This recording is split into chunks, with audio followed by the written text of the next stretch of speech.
I think he's in the conversation already, Steve. Um, I mean, he's got a ways to go to get as many Super Bowl rings as Tom has, but I think he's definitely set himself up for eternal greatness. And I think what I like most about Patrick, and I know there's been similarities in how he plays and how I play, and I don't disagree. I think he takes much better care of the ball. He's not as careless with it. But I think what I like about him most is humble and uh, just deflecting all the attention off on his teammates and coaches, and which would seem like such an easy thing to do, but in this day and age, you don't see that very much. But he's had tremendous success, and there's no question that he and Andy Reid are no different than Chuck Noll and Terry Bradshaw and Bill Walsh and Joe Montana, Bill Belichick and Tom Brady, Tom Landry and Roger Staubach. I mean, there's a connection there, and make no mistake about it, that connection is very important to the success of that team. You mentioned Andy Reid before he went on this legendary run in Philadelphia and Kansas City. You spent a lot of time with him in Green Bay. Did you ever see Andy becoming, he's in the conversation as one of the greatest head coaches of all time? I saw it from day one. Of course, it was in its infant stages at best. Um, but we were together for quite a while. I mean, if you go back to when he was a tight end coach for the Packers. So I knew Andy really well. We have maintained a really close, tight relationship from day one. In fact, we talked this week. Uh, he's good. He really is good. And the thing about Andy, and I was telling someone this earlier, is that he is such a great schemer and conceptually is stands apart on his own. But he's very simple when I say that. So, it seems like they don't go hand in hand because he schemes up all these formations and motions and shifting and all that stuff. And it's all window dressing to get Travis Kelce on a 20-yard corner route, because each and every week, and even I, as an Andy fan and knowing him and how he coaches, they'll run a play and Travis Kelce would be wide open. And I go, how in the hell can you as a defense allow Travis Kelce to get wide open? But I know the answer. It's scheme. It's concepts. It's knowing how to isolate the defender that you want covering Kelce. And you do that by formations and motions and things of that nature.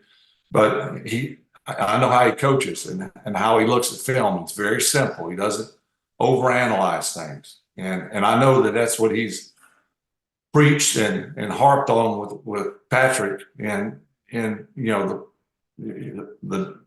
two of them together are pretty dynamic. You said you spoke with him this week. I don't know what you spoke about, but any thought in your mind that he could walk away if he wins another one? He pretty much shut that door on that yesterday, but in your mind, is he still coaching the Chiefs? In our conversation, we had just a general conversation. In fact, he reached out to me first and said, "Hey, if you're in town, drop on over and come visit with me and my coaches and the team." And I told him I wasn't going, but appreciate the offer. I spoke to his team prior to the Super Bowl twice before, and they won. So, knock on wood. Had I gone, and I'd like to keep it, with no losses. But it was just a general conversation. I didn't ask him about his future. I know Andy, and I think, unless I'm just reading him completely wrong, he's enjoying, maybe more so than any other time in his career, what he's doing. And I know he's always enjoyed himself. I mean, I know sometimes it's a little bit tougher than others, but he seems to be in a really good place and obviously successful. So I see Andy sticking it out for the duration. I don't see why he wouldn't. And last thing for you, Brett, on the other side of the ball, we have Mahomes and then we have Mr. Irrelevant. What a story.